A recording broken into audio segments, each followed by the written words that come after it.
تو کھیتی میں جو بونے کی جگہ ہے وہاں پر چاہے آگے سے آؤ چاہے پیچھے سے، اس سے مراد یہ نہیں ہے کہ وہ غیر فطری تعلق قائم کیا جائے۔ جو مرد کا مرد کے ساتھ تعلق قائم کرنے کو عموماً ہم قوم لوط کا عمل کہتے ہیں یا عمل لواطت بھی کہہ دیتے ہیں بعض لوگ، تو وہ نہ بیوی کے ساتھ جائز ہے نہ کسی اور کے ساتھ۔ وہ تو جامع ترمذی میں حدیث ہے کہ ایسے مرد کے اوپر لعنت ہے جو اپنی بیوی کے ساتھ بھی ایسا تعلق قائم کرے، اور مرد کے ساتھ کرے اس پہ بھی اللہ کی لعنت ہے، باقاعدہ اس کی سزائیں شریعت کے اندر آئی ہیں۔ اس پہ میں الگ سے ایک ریکارڈنگ کروا چکا ہوں، بچوں کے ساتھ زیادتی والا ایشو، اس کے اوپر آپ دیکھ لیں، میں نے ڈیٹیل سے احادیث بیان کی تھی، آج میں اس تفصیل میں نہیں جاؤں گا چونکہ آلریڈی اس طرح کے سینسٹیو ٹاپکس میں کور کر چکا ہوں، لہٰذا بار بار ان ٹاپکس کو انڈر ڈسکشن لایا جائے تو پھر ذرا معاملہ ڈیفرنٹ ہو جاتا ہے۔ اسی طریقے سے جامع ترمذی میں حدیث ہے کہ جو اپنی بیوی کے ساتھ قوم لوط والا عمل کرتا ہے تو وہ نبی علیہ السلام کی شریعت کا ہی انکار کرتا ہے، نعوذ باللہ۔ اس قسم کی کئی ایک وعیدیں کئی احادیث میں موجود ہیں۔ اب جو میاں بیوی کا جو تعلق ہے، اس کے بعد اس کا مقصد بیان کیا جا رہا ہے، وہ کیا ہے؟ وَقَدِّمُوا لِأَنفُسِكُمْ، اور اپنے بھلائی کے لیے جو معاملات ہیں ان کو آگے بھیجو۔ یعنی میاں بیوی کے تعلق قائم ہونے سے اللہ تعالیٰ اولاد دے گا، اور مقصد نکاح کا اولاد کا حصول ہے، اور یہ اللہ تعالیٰ کے حضور تمہارے لیے ظاہر ہے کہ ایک صدقہ جاریہ ہے اگر اولاد نیک کام کرے گی تو۔ اس لیے تو ہمیں دعا سکھائی گئی ہے نا، ربنا ہب لنا من ازواجنا وذریاتنا قرۃ اعین وجعلنا للمتقین اماما، سورۃ الفرقان کے اندر۔ اے اللہ ہماری بیویوں اور ہماری اولاد کے اندر ہماری آنکھوں کی ٹھنڈک بنا اور ہمیں پرہیزگار لوگوں کا امام بنا، یعنی ہماری آنے والی نسلیں بھی دین پر چلیں، ہم ان کے آباء و اجداد کہلائیں، کیونکہ وہ صدقہ جاریہ ہے۔ صحیح مسلم میں حدیث ہے کہ مردے کو 3 عمل کا ثواب ملتا ہے میت کو۔ نمبر 1 صدقہ جاریہ، جو اس نے اپنی زندگی میں ایسا کام کیا کہ اس کے بعد بھی وہ چل رہا ہے، کسی نے کنواں کھدوا دیا تھا، اس کے مرنے کے بعد بھی لوگ اس سے پانی پی رہے ہیں، اسے ثواب ملے گا، تو یہ لاجیکل ہے۔ نمبر 2 علم کی بات، کسی نے کسی کو علم دین سکھایا تھا اور مرنے کے بعد وہ اس علم پر عمل کرتا ہے یا لوگوں کو سکھاتا ہے، یا اپنی زندگی میں کوئی ایسی کنٹریبیوشن اس نے دے دی تھی، جیسے کہ امام بخاری امام مسلم نے کتابیں لکھ کے ہمارے حوالے کی ہیں، اب ان کو فوت ہوئے آلموسٹ 1200 سال ہو چکے ہیں، لیکن ان کے نامہ اعمال میں اس نیکی کا ثواب مل رہا ہے۔ اسی طریقے سے ہماری ویڈیوز ریکارڈ ہو رہی ہیں، اس کا تعلق ہماری زندگی یا موت کے ساتھ نہیں ہے، جب تک یہ چیزیں دیکھی جا رہی ہوں گی وہ نامہ اعمال میں آٹومیٹیکلی ثواب آئے گا، کیونکہ یہ ایفرٹ ہے اس بندے کی، خود اپنی ایفرٹ ہے۔ اور تیسرا فرمایا نیک اولاد جو اس کے لیے دعا کرتی ہے، بلکہ نیک اولاد جو اعمال کرتی ہے اس کا بھی آٹومیٹیکلی ثواب ماں باپ کو ملتا ہے، کیونکہ وہ اس کی انویسٹمنٹ ہوتے ہیں۔ سنن ابن ماجہ میں حدیث ہے کہ ایک شخص کا یعنی اللہ کے حضور وہ پیش ہوتا ہے مرنے کے بعد، تو اس کے درجات بلند کیے جاتے ہیں، تو وہ پوچھتا ہے کہ یہ تو میرا عمل نہیں تھا، تو اللہ تعالیٰ اس سے فرماتا ہے کہ تیرے بیٹے نے تیرے لیے استغفار کیا، اس کی وجہ سے اللہ نے تجھے تیرا یہ مرتبہ بلند کر دیا۔ تو یہ ایک فیض اس حوالے سے پہنچتا ہے، یہ ایک پورا ڈیٹیل ٹاپک ہے، میں نے اس کے اوپر مسئلہ نمبر 74 اصالہ ثواب کے اوپر ریکارڈ کروا دیا ہے، آلموسٹ 2 گھنٹے کا۔ میرے جو 2 گھنٹے یا 3 گھنٹے کی ویڈیوز ہیں، ان میں سے سب سے ٹاپ پہ جو ویڈیو گئی ہے وہ اصالہ ثواب والی ہے، کیونکہ یہ ہر گھر کا مسئلہ ہے۔ کسی کی اولاد فوت ہو جاتی ہے، کسی کے ماں باپ فوت ہو جاتے ہیں، کسی کی بیوی مر جاتی ہے، پھر مرنے کے بعد ان کو خیال آ رہا ہوتا ہے کہ اب ہم ان کے لیے کیا نیکی کر سکتے ہیں، تو وہ پھر پوچھتے ہیں۔ تو نیٹ پہ جب بھی کوئی اصالہ ثواب کا اب لفظ لکھے نا دنیا میں کہیں بیٹھ کے، تو سب سے ٹاپ پہ وہ والی ویڈیو کھلے، کیونکہ سب زیادہ لوگوں نے دیکھی ہے۔ اس میں میں نے کئی ایک احادیث بیان کی ہیں، قرآن پاک سے دلائل پیش کیے ہیں کہ میت کو مرنے کے بعد ثواب پہنچتا ہے ان نیک اعمال کا جو اس نے دنیا میں کیے، یا اس کی طرف سے جو صدقہ و خیرات بعد میں کیا جاتا ہے۔ باقی رہ گئی یہ تیجے 40ویں اور قرآن پڑھ کے بخشنا، تو یہ ساری سب کانٹیننٹ کی بدعات ہیں جو اب آلموسٹ سب کے ہاں ہی آ چکے ہیں۔ بریلوی اسے تیجا یا سوئم یا 10واں یا آپ کہہ لیں 40واں کہہ کے منا لیتے ہیں، دیوبندی اسی کو کہتے ہیں دعا ہوگی، لفظ انہوں نے دعا ہوگی پڑھ رہے، وہ بھی وہاں پہ بھی قرآن پڑھ کے بخش رہے ہوتے ہیں، اور ایسے لوگوں کو قرآن بخش رہے ہوتے ہیں جنہوں نے پوری زندگی خود قرآن کھول کے نہیں پڑھا ہوتا کہ قرآن میں اللہ نے ہمیں کیا بتایا۔ اب مجھے بتائیں آپ لوگوں کا کیا پوری امت بیٹھ کے ایک ایسے بندے پہ قرآن پڑھتی ہے جس نے اپنی زندگی کے اندر اللہ کو اتنا بھی سیریس نہیں لیا کہ وہ قرآن کھول کے پڑھے کہ اللہ نے میرے لیے کیا حکم نازل کیا ہے. تو آپ لوگوں کا قرآن پڑھنا یہ دھونس کے ساتھ مرے ہوئے بندے کو بخشوا سکتا ہے؟ Not at all. ویسے اگر اولاد اس کی قرآن پڑھ رہی ہے, وہ خود بھی جو قرآن پڑھ رہی ہے, نمازیں پڑھ رہی ہیں, اس کا ثواب اس کے ماں باپ کو پہنچ رہا ہے, وہ ایک الگ سے چیز ہے. لیکن اللہ کے اوپر کسی کی دھونس نہیں ہے, یہ ذہن میں رکھیے گا. ویسے تو ہمیں پڑھایا جاتا ہے جی وہ اللہ تعالیٰ تو چھوٹی سی بات پہ بھی بخش دیتا ہے جی. وہ جی ایک بدکار عورت تھی, بخاری مسلم میں آتا ہے, اس نے ایک پیاسے کتے کو اپنے موزے میں پانی پلا دیا تھا کنویں سے نکال کے, اللہ نے اسی پہ اسے بخش دیا. اچھا, اب آپ اس حدیث کو بیان کر کے آپ یہ سمجھتے ہیں کہ نبی علیہ السلام نے آپ کو اس سے نعوذ باللہ یہ تعلیم دی ہے کہ جو بدکاری کا اڈا چلا رہا ہے وہ چلاتا رہے, بس کبھی کبھار غریبوں کے اوپر یا کتوں کے اوپر کچھ خرچ کر دیا کرے. اگر آپ یہ چیز سکھانا چاہ رہے ہیں تو کتنا خطرناک کھیل کھیل رہے ہیں. یہ تو کسی کی جرت بھی نہیں ہوگی, کسی بڑے سے بڑے گناہگار شخص کی بھی جرت نہیں ہوگی کہ وہ رسول اللہ پہ جھوٹ باندھ دے کہ آپ علیہ السلام یہ ترغیب دلا رہے ہیں, کیونکہ پورا قرآن جو ہے وہ اس کے خلاف کھڑا ہے, احادیث اس کے خلاف کھڑی ہیں. لا تقربوا الزنا, زنا کے قریب بھی نہیں جانا, کرنے کی تو بات بڑی دور کی ہے. یہ نبی علیہ السلام نے صرف اس لیے باتیں بیان کی ہیں تاکہ کوئی شخص اللہ تعالیٰ کی طرف سے آنے والی وعیدوں پہ اس قدر جو ہے پیسمسٹک اپروچ نہ اڈاپٹ کر لے کہ وہ بالکل مایوس ہو جائے. جو قرآن میں کہا گیا لا تقنطوا من رحمت اللہ, تو یہ ایک ہی واقعہ ہے نا, یہ تو نہیں ہے کہ ہزاروں واقعات رپورٹ ہوئے ہیں. اچھا, اس کے برعکس بھی واقعات موجود ہیں, وہ کوئی کوٹ نہیں کرتا. وہ بھی بخاری اور مسلم دونوں میں ہے کہ ایک بڑی نیک عورت تھی, اس نے ایک بلی کو قید کر دیا, وہ بھوکی پیاسی مر گئی. تو نبی صلی اللہ علیہ وآلہ وسلم نے فرمایا اگرچہ وہ نیک عورت تھی لیکن ایک بلی کے ساتھ یہ ظلم کرنے کی وجہ سے وہ جہنم میں ہے. تو اللہ تعالیٰ اگر کسی شخص کو چھوٹی سی نیکی پر بخش سکتا ہے تو چھوٹے سے گناہ پر اسے پکڑ بھی سکتا ہے. لیکن یہ بات, یہ راگ نہیں لاپا جاتا کہ بھئی چھوٹے سے چھوٹے گناہ سے بھی بچو, پکڑ ہو سکتی ہے. دوسری طرف اگر آپ یہ بیان کر دیں تو الٹا رزلٹ نکالتے ہیں.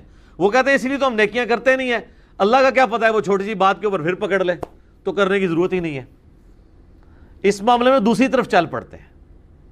تو اس کا علاج پنجابی میں ہے کہ دل بے ایمان تے حجتاں ٹیر. اگر دل میں بے ایمانی اتری ہوئی ہے تو حجت بازی, جعلی دلیلیں, لیم ایکسکیوزز آپ کے پاس بہت ہیں.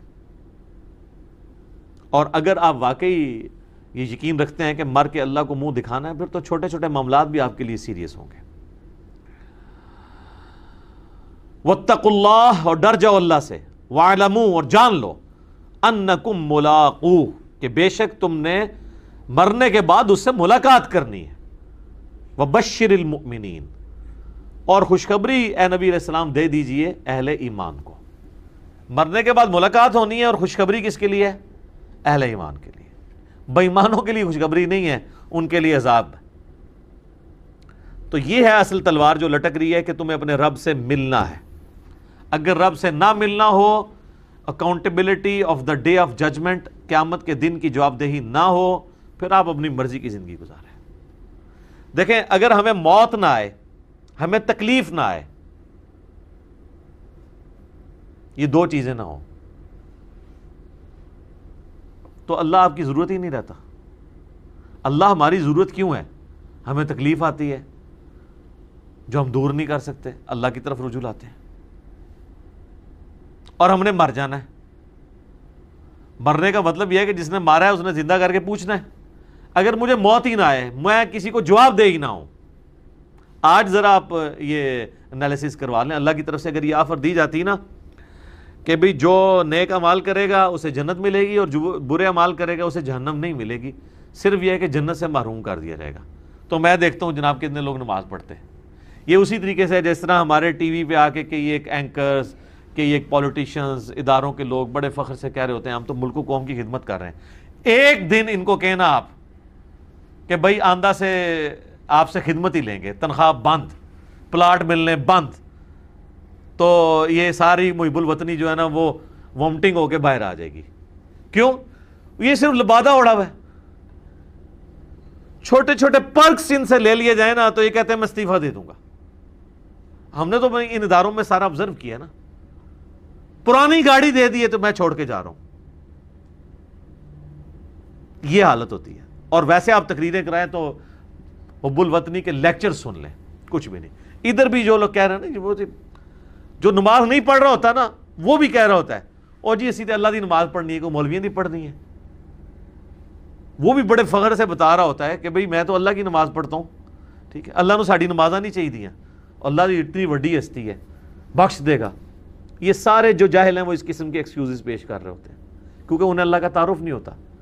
اس کا تو مطلب ہے کہ اللہ نے کتابیں ویسے ہی بھیج دی، پیغمبر ویسے ہی بھیج دیے، کچھ بھی نہیں ہونا تھا۔ تو آج اگر اللہ کی طرف سے یہ اناؤنسمنٹ ہوتی نا قرآن میں کہ جو نیک اعمال کرے اسے جنت، جو نہ کرے اسے جہنم میں نہیں ڈالا جائے گا، صرف جنت سے محروم کیا جائے گا، سارے کہتے ہیں جناب کوئی ضرورت ہی نہیں کرنے دی، اسی لائف کو انجوائے کرو۔